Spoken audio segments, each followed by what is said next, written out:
지난주까지는 초여름 날씨여서 이제 성격이 급한 분들은 겨울 옷을 벌써 세탁소에 다 갖다 주고 아주 화사한 가벼운 옷으로 다 이렇게 갈아입었다가 낭패를 보신 분들 이야기를 제가 우리 교회에서 몇 명 들었어요.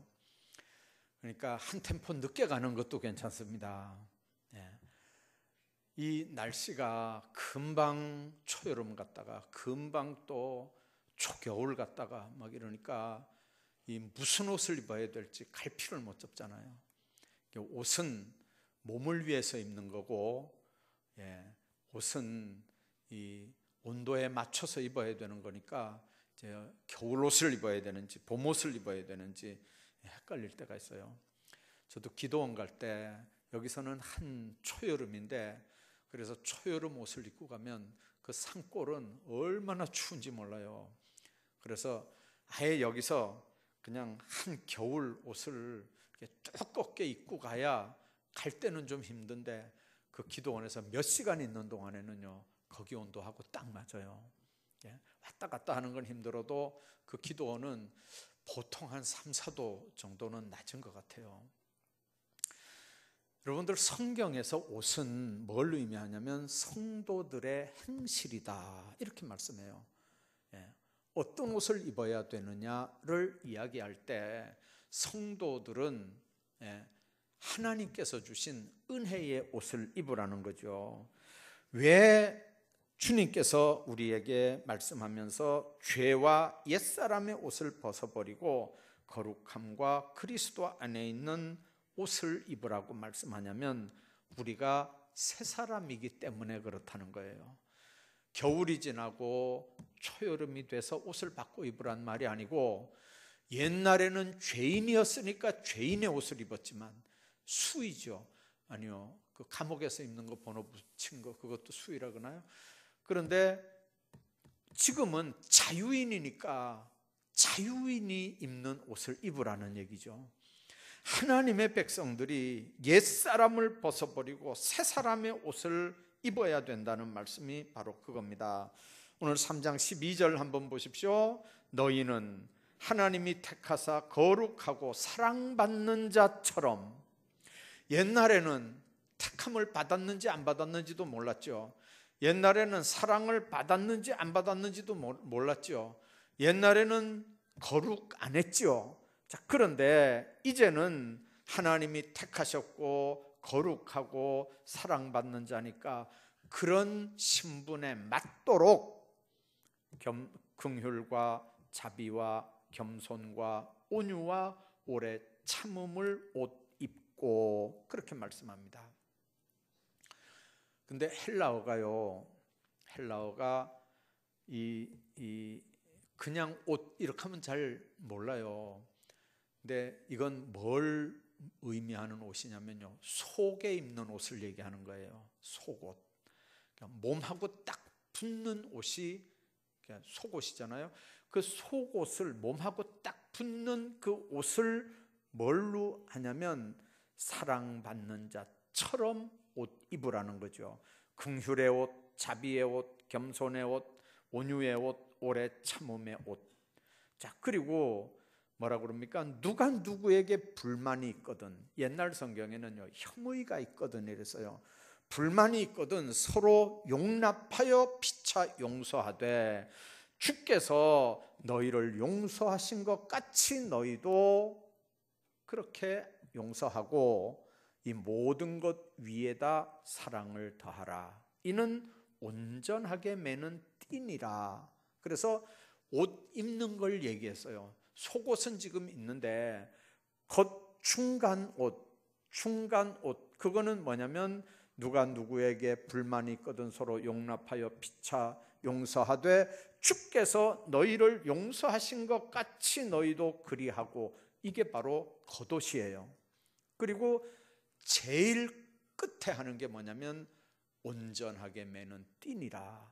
두루마기 같은 걸 입고 이렇게 제일 마지막에 띠를 딱 묶잖아요. 이스라엘 사람들 옷은 직사각형으로 된 혼니블 같은 거예요. 속옷도 안에 있지만 그러나 혼이불 같은 걸 이렇게 딱 걸쳐가지고 한 바퀴 휙 두르고 그 다음에 너풀거리니까 띠를 딱 묶는 거예요. 그게 이스라엘 사람들의 복장이거든요.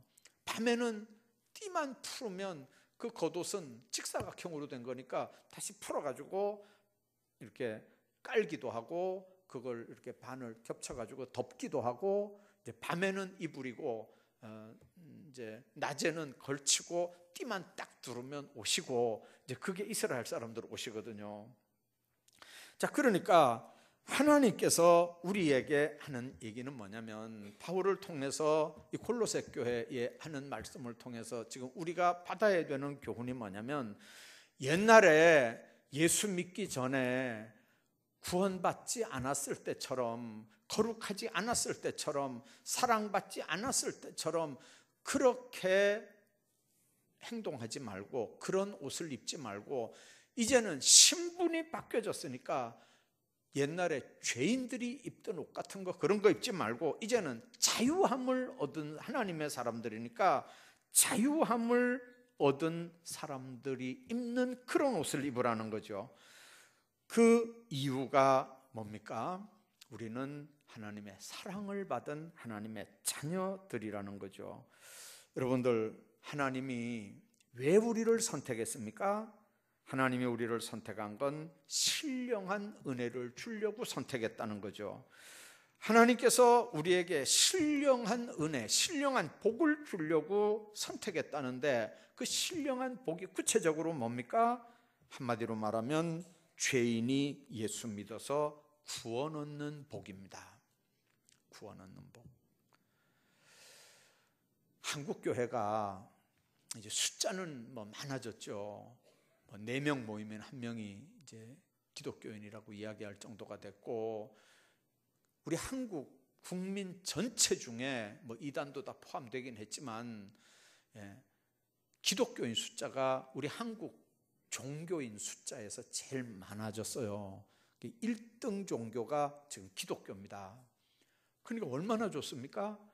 근데 여러분들, 냉정하게 우리가 가만히 한번 생각해 봐야 되는 게 있어요. 그렇지 않을 때, 인구가 4명의 하나가 크리스찬이 아니고 한 30명, 50명 중에 1명이 크리스찬이었던 초대 한국교회 때는요, 한국을 책임지는 교회가 기독교였어요. 한국을, 나라와 민족을 책임지는 사람들이 크리스찬이었다고요. 근데 예수 믿는 사람들이 이렇게 많은데도 여러분들, 나라와 민족을 지금 책임 못 지잖아요. 국회의원들만 믿음으로 똘똘 뭉치면요, 나라가 얼마나 똑바로 설지 여러분들 생각 한번 해보셨습니까? 근데 예수쟁이들이 그 안에 들어가가지고 하나님한테 오다 받는 게 아니고, 하나님 말씀에 오다를 받는 게 아니고, 당약이라고 그러나요? 그 정당에 그 오다를 받으니까 마음에 아닌 줄 알면서도 도장 찍고, 알면서도 아니면서도 손들고, 그러니까 나라가 이 꼴이 되는 거예요. 거기 정말 믿음 있는 사람들이 거기 들어간다면 여러분들 어떻게 되겠어요?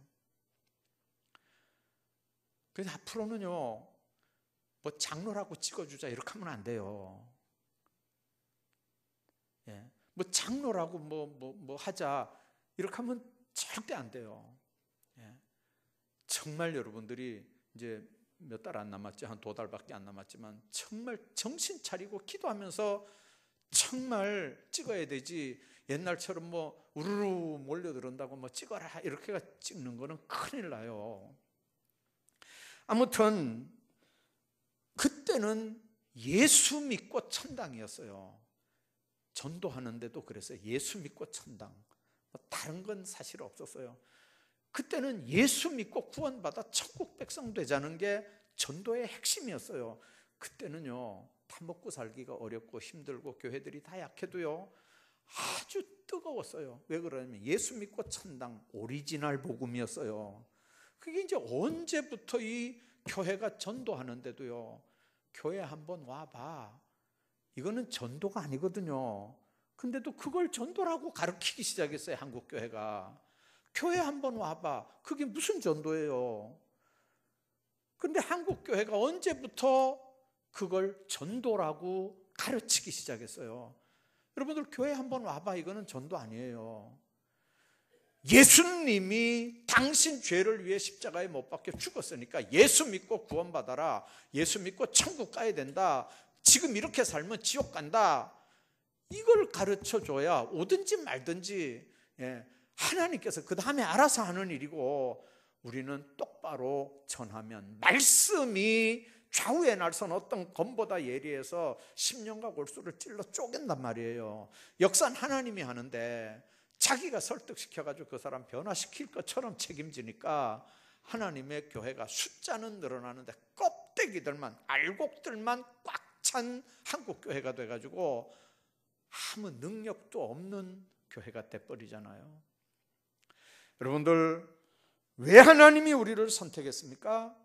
물론 예수 믿으면 건강도 회복돼요. 물질도 풍성하게 누려요. 똑똑해져요. 지혜도 생겨요. 자녀들도 다 잘 돼요.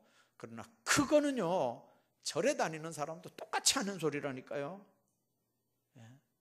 절에 다니는 사람도 봐봐요. 여기 우리 사거리에 현수막 하나 붙었는데 이제 지금은 띄졌는지 모르겠어요. 며칠 전에 제가 보니까 제사 대행 암자 그래가지고, 제사 집에서 골치 아프게 지내지 말고 우리 절에다가, 우리 암자에다가 갖다가 주면 우리가 알아서 제사 지낼 테니까 너희들은 제사 지내지 말고 그냥 놀러 다니라, 그 말이에요. 제사 전문 암자가 있어요. 보니까 여기요. 그게 말이 되는 일인지 그 사람들 관점에서 봐도 그거는 말도 안 되는 얘기인데, 하여튼간 현수막이 붙어가지고 장사를 그렇게 해요. 여러분들, 예수 안 믿는 사람도 자녀 잘 되는 거 얘기한다니까요. 예수 안 믿는 사람도 건강한 거 얘기한다니까요.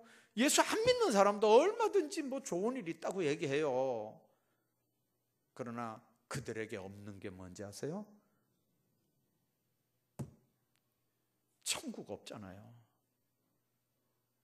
예수 믿어야 구원받는다는 게 없잖아요. 교회가 얘기해야 되는 전도의 핵심이 바로 그거예요. 주님께서 왜 우리를 선택했냐면 신령한 복을 주려고 선택한 거예요. 그 신령한 복의 핵심이 뭡니까? 예수님이 하늘 보좌 버리고 인간의 육신을 입고 이 땅에 오셔서 우리 가운데 나와 함께 한다는 거예요. 그게 오늘 찬양한 임마누엘이잖아요. 주님이, 하나님이 인간의 육신을 입고 인간들과 함께 계신다는 거예요. 나와 함께 한다는 거예요. 그 임마누엘의 축복이 아무한테나 주어지는 복이냐고요. 그래서 여러분들, 한마디로 말하면 죄인이 예수 믿어 구원받는 거, 이게 신령한 복이고, 성령 보내셔서 내 마음에 감동 주시고 죄사함 받고 용서함 받고 마음의 평강과 기쁨을 누리게 하는 이 복을 우리로 누리게 하는 거거든요. 신령한 복을 주시려고 나를 선택했다는 거예요.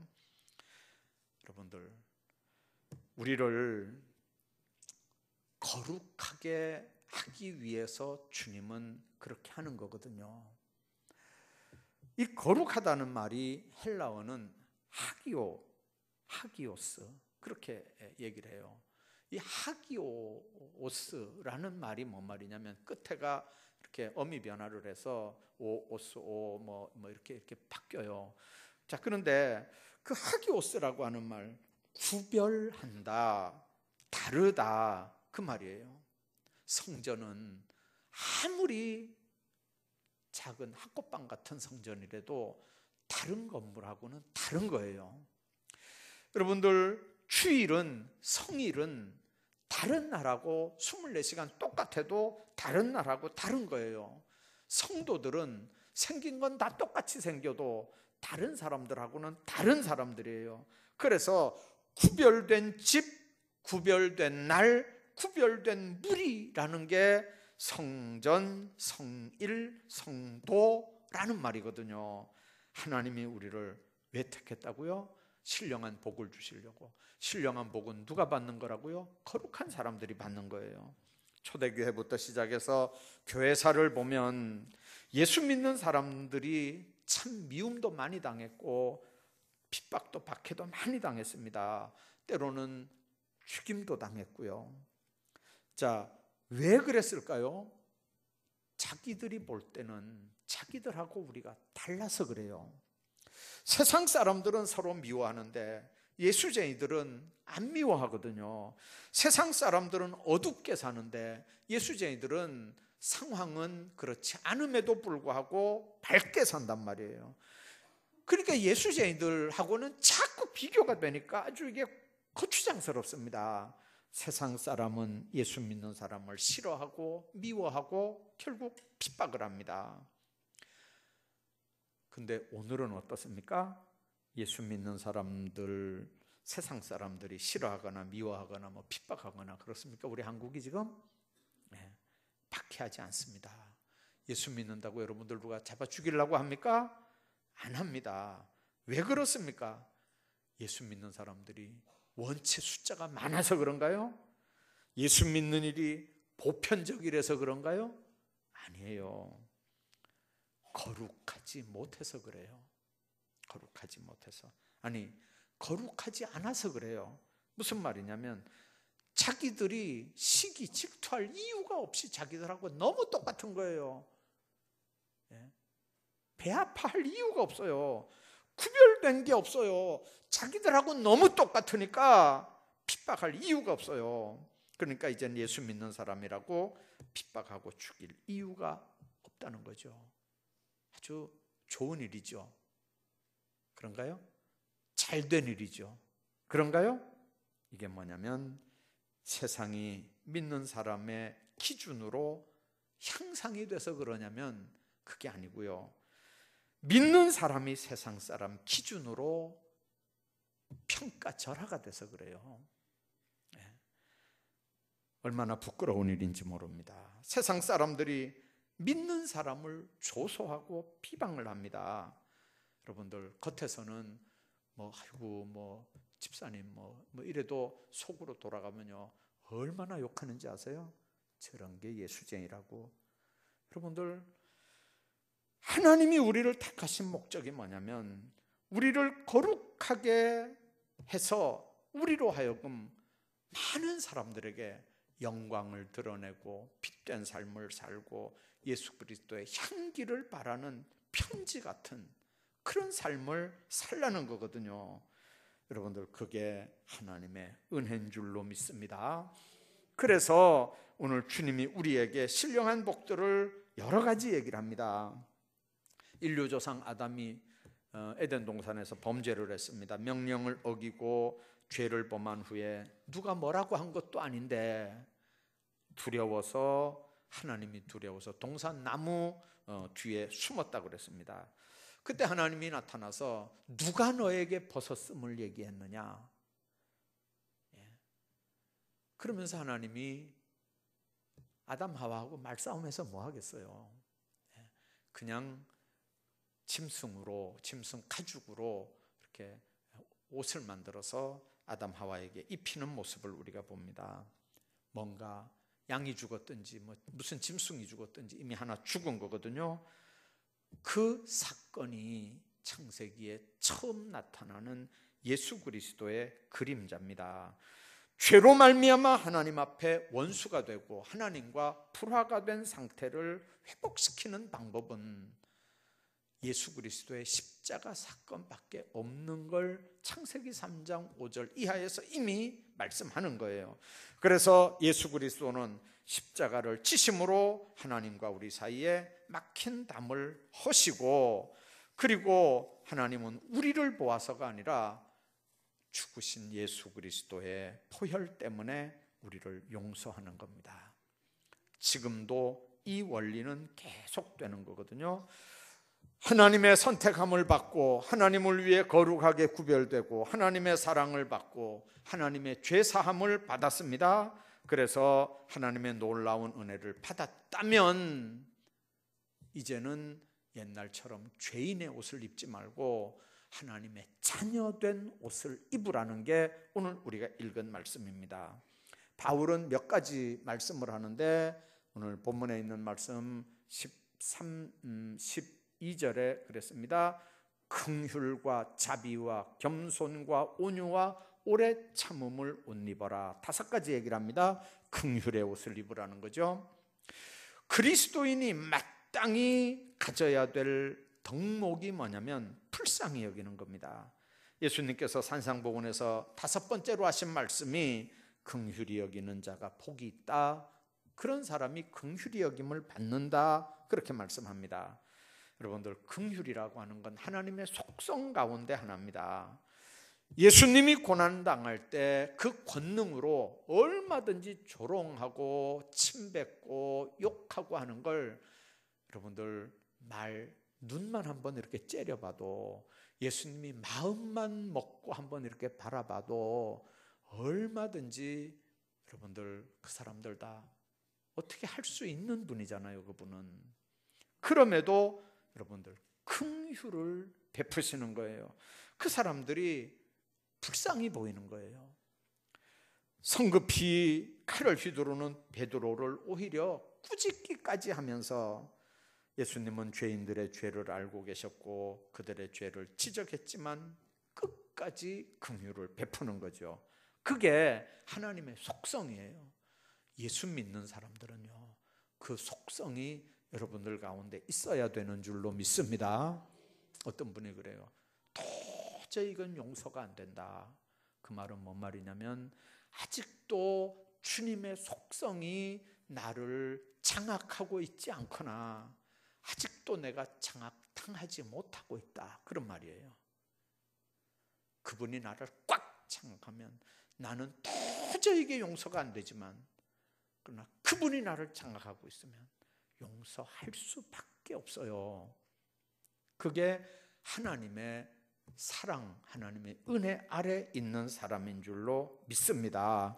그래서 긍휼은 인간이 선천적으로 갖고 태어나는 자연적인 성품이 아니고 성령께서 내 안에 계셔야만 주님께서 주시는 은혜이기 때문에, 성령 충만 안 하면요 절대로 긍휼 베풀 수가 없어요. 성령 충만한 사람만 긍휼을 베풀 수 있습니다. 2번째 옷은 자비의 옷입니다. 에베소 2장 7절에 보면, 그리스도 예수 안에 우리에게 자비하심으로 그 은혜 지극히 풍성함을 오는 여러 세대에 나타내려고 한다고 말씀합니다. 예수 그리스도로 말미암아 우리에게 행하실 하나님의 자비로 우리가 구원을 받은 거거든요. 이제 우리는 다른 사람에게 자비를 나타내야 됩니다. 에베소 4장 32절에 보면, 서로 인자하게 하며 불쌍히 여기며 서로 용서하기를 하나님이 그리스도 안에서 너희를 용서하신 것 같이 해라. 그렇게 말씀합니다. 사무엘하 9장에 보면 이제 사울과 그 집안이 다 망합니다. 전쟁터에 나가서 다 죽고 망하고, 이제 드디어 다윗이 이제 이스라엘의 왕이 됩니다. 그때 사울과 거기에 속해 있는 모든 사람들이 다 죽임을 당합니다. 여러분들 지금 정권이 바뀌고 나니까 적폐청산해가지고 막 줄줄이 막 엮여 들어가잖아요. 요즘만 그런 게 아니고 옛날에는 더 했어요. 그래서 다윗이 왕이 되니까 사울 집안이 다 붙잡혀가지고 죽임을 당하는 사건들이 이제 성경에 기록이 돼 있어요. 그런데 그 사울의 아들 중에 요나단이라고 하는 다윗의 친구가 있었어요. 그 요나단하고 다윗이 얼마나 친했는지 형제처럼 친했어요. 그런데 그 요나단도 그 사울, 자기 아버지가 못된 짓을 해놓으니까 전쟁터에 나갔다가 아버지 죄 때문에 사실은 억울하게 요나단도 거기서 죽어요. 근데 그 아이 중에 하나가 무비보셋이라고 하는 아들이 있었습니다. 유모가 데리고 도망가다가 떨어뜨려가지고 다리를 절었다 그랬어요. 다윗이 나중에 왕이 된 다음에 그 집안을 싹 다 이렇게 죽일 때 이 중에 이 나라 안에 사울의 씨가 있냐고 막 이렇게 이제 탐색을 해가지고 찾는데 이 무비보셋이 발견이 되는 거예요. 그러니까 무비보셋이 다윗 앞에 끌려 나갔는데요. 그때는 뭐 법이 있습니까? 말 한마디로 그냥 다 죽이고 그러는 때니까 이 절름발이 무비보셋이 그냥 완전히 초죽음이 돼가지고 다윗 앞에 이렇게 무릎이 꿇려졌습니다. 그때 다윗이 그 무비보셋한테 그럽니다. 두려워하지 말라고. 네 아비 요나단과 내가 하나님 앞에 맺은 언약이 있다는 거죠. 그래서 무비보셋을요, 그 무비보셋 아버지 요나단, 자기 친구 요나단에게 하는 것처럼 밥상도 같이 해가지고 밥을 먹었어요. 그리고 그 집안의, 사울 집안의 모든 재산을 다 무비보셋에게 줬어요. 여러분들, 그게 가능한 일이냐? 여러분들, 얼마든지 다윗이 정의를 따라서 다 죽이면 다 죽을 수밖에 없는 상황인데 뭘 베풀었습니까? 자비의 옷을 입고 나니까 무비보셋을 살리는 거예요. 여러분들, 우리는 하나님 앞에 큰 은혜를 받아서 누리는 하나님의 사람들인 줄로 믿습니다. 그러면 우리는 사랑의 빚진 자로 사는 거예요. 우리도 내가 행한 대로 만일 하나님 앞에서 하나님이 나를 이렇게 치리하셨다면 우리가 하나님 앞에 살아남을 수 있는 사람이 있을까요? 우린 벌써 다 죽어야 되는 사람들이에요. 우리가 하나씩 잘못한 거 계산 한번 해봐봐요. 그대로 그 자리에서 하나님이 딱딱 벼락을 치든지 뭐 차로 가다가 뭐 죽이든지 뭘 어떻게 하든지 뭐 했으면, 여러분들 벌써 죽을 사람들이라니까요. 제가 아는 사람, 어떤 한 사람은요, 얼마 전에 병원에 입원을 했어요. 그래서 문자가 왔어요. 면회 오라고. 왜 그러냐 그러니까, 아니 세상에 여태까지 몰랐나 봐요. 그걸요, 자는데 그냥 자는데 하고는 가만히 있는 거예요. 그래 옆에 사람이 얼마나 놀리겠어요. 숨을 안 쉬는 거예요. 숨을 쭉 들여 마시고는 가만히 있는 거예요. 처음에는 몰랐대요. 근데 나중에 보니까 이게 뭐 수면 무호흡증인가 뭐 그런 병인데 그렇게 하다 죽는 수가 있대 진짜요. 숨을 쭉 들여 마시고는 그냥 가만히 있대요. 한 1분, 2분씩 막. 그 옆에 사람이 얼마나 놀리겠어요. 근데 들어보니까 이 코 안에 뭐가 이게 뭐 호수가 살이 쪄가지고 이게 비대해가지고 이게 막혀가지고 이게 숨을 잘 못 쉬나 봐요. 여러분들, 저녁에 밥 잘 먹고 텔레비전 뉴스 보고 멀쩡하게 잤는데 아침에 못 일어나는 사람이 우리나라에 통계가 한번 나왔어요. 수십 명 돼요. 하룻밤에 저녁에 멀쩡히 밥 잘 먹고 그 다음날 아침에 못 일어나는 사람이. 여러분들, 준비도 안 하고 회개할 거 회개도 못하고 유언할 거 유언도 못하고 그렇게 간다고 한번 생각해 봐요. 하나님께서 만일 우리를 그렇게 데리고 갔다면 죽는 사람이야 편할지 모르지만 하나님 앞에 준비도 못하고 간다면 이게 얼마나 답답한 일이에요. 그러니까 정말 하나님의 은혜 가운데 우리가 살고 긍휼 가운데 우리가 산다면 우리가 또 다른 사람에게 긍휼을 베풀고 사랑을 베풀어야 된다 그 말이에요. 우리는 사랑의 빚진 자들이라서 그래요. 뿐만 아니라 겸손에 대한 말씀이 세 번째 있습니다. 겸손의 옷을 입으라는 거예요. 동양에서는 세 가지 덕목을 얘기하면서 지, 인, 용 이렇게 세 가지를 얘기해요. 겸손이란 말은 동양에는 세 가지 덕목이 없어요.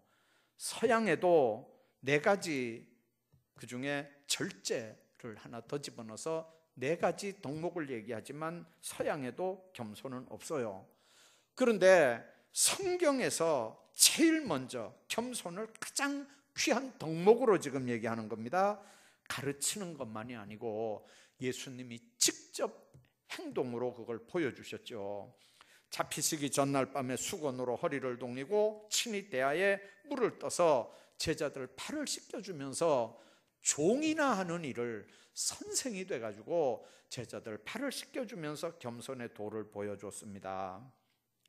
여러분들, 주님 안에서 그 말씀의 결론이 뭐냐면 너희도 가서 그렇게 하라는 거죠. 너희도 가서, 선생된 내가 너희들 발을 씻기는 것처럼 너희도 가서 그렇게 하라는 거예요. 하나님은 겸손한 자를 높이고 교만한 자를 대적한다는 게 성경 여러 군데 나오는 말씀입니다. 옛날 메데-파사 나라에 하만이라고 하는 재상이 있었습니다. 아주 교만하게 모르드게와 유대인들을 대하다가 마지막에 어떻게 됐는지 여러분들 아시죠? 모르드게를 달라고 높은 장대에 장대를 하나 달아놨다가 결국은 하만이 그 장대에 매달려 죽는 모습을 우리가 봅니다. 하나님은 교만한 자를 대적하기 때문에 그렇습니다. 다니엘서에 보면 느부갓네살이 얼마나 교만했는지, 바벨론 왕입니다. 궁궐 높은 꼭대기에 올라가서 궁중을 내려다보면서 내 능력과 이 지혜로 이 모든 걸 건설했다고 아주 큰 소리 치면서 호언장담을 했는데 얼마 안 돼가지고 이 느부갓네살 왕이 정신이 나가버렸습니다. 하나님이 조금만 이렇게 돌려놓으면 정신 나가거든요. 미쳐버렸어요. 그래서 들로 나가서 소처럼 풀을 뜯어먹고, 그리고 이슬을 맞아가지고 머리털이 독수리 머리털처럼 됐다 그랬어요. 여러분들, 벨사살 왕은 교만해서 예루살렘 성전에서 쓰던 거룩한 기명들을 내다가 술 파티를 벌였습니다. 수많은 고관대작들에게 하나님 제단에 드리던 그 성전 기명들을 술 마시는 술잔으로 그렇게 사용을 하면서 하나님을 우롱을 하고 그렇게 했습니다.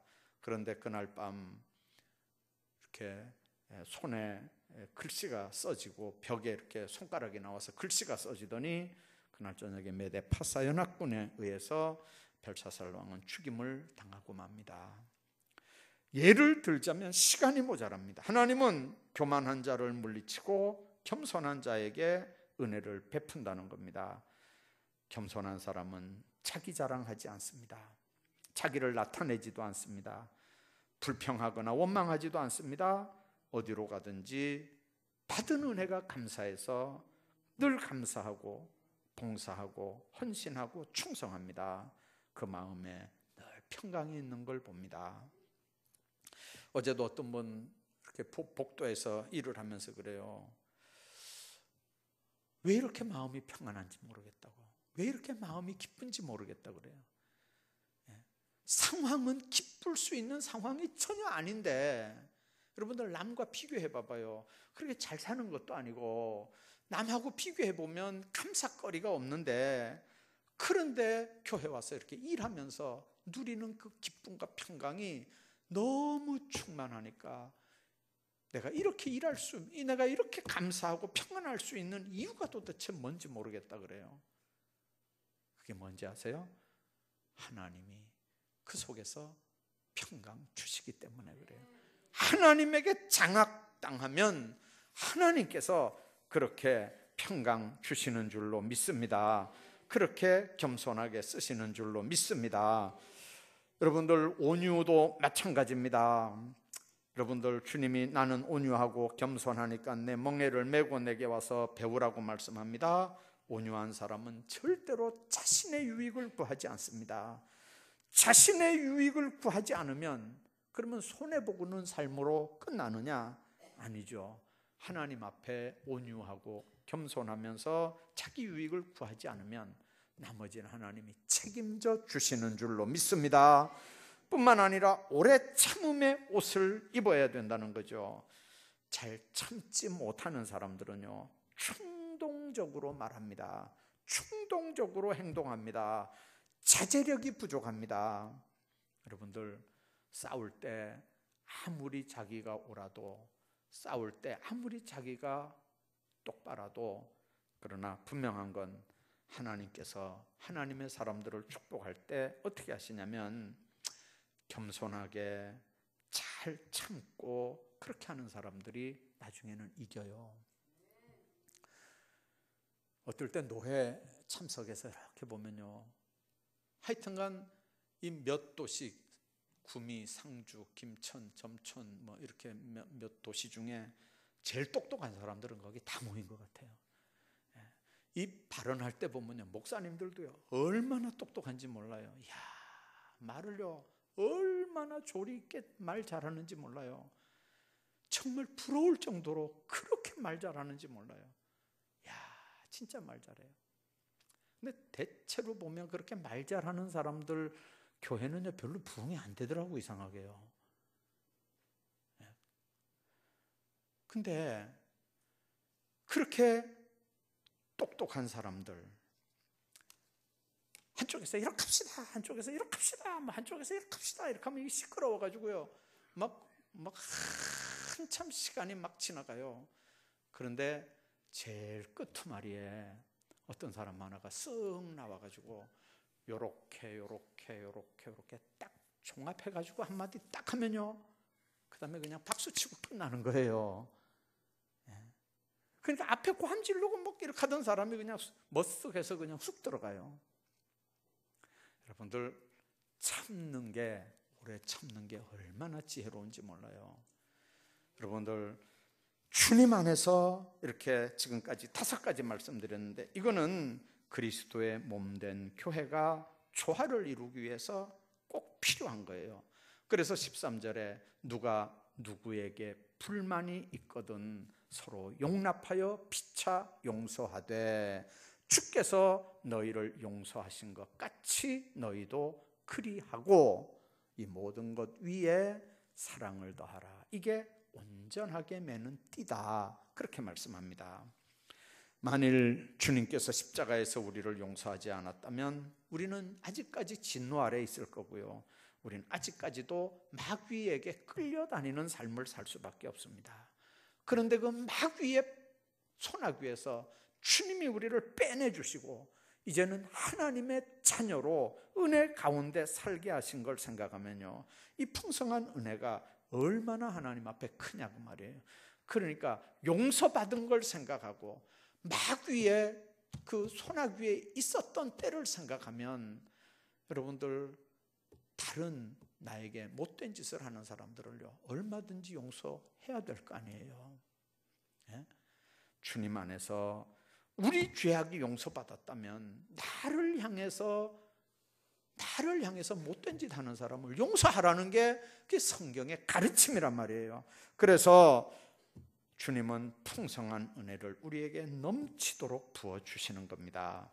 주께서 너희를 용서하신 것 같이 너희도 그리하라. 이 모든 것 위에 사랑을 더해라. 이게 온전하게 매는 띠다, 그렇게 말씀합니다. 오늘도 여러분들이 말씀들 기억하면서 정말 성도들이 무슨 옷을 입어야 되는지, 나중에 어떤 띠를 띄우고 복장을 완전하게 해야 되는지 생각하면서 하나님 앞에 복된 삶들 사시기를 주의 이름으로 축복합니다.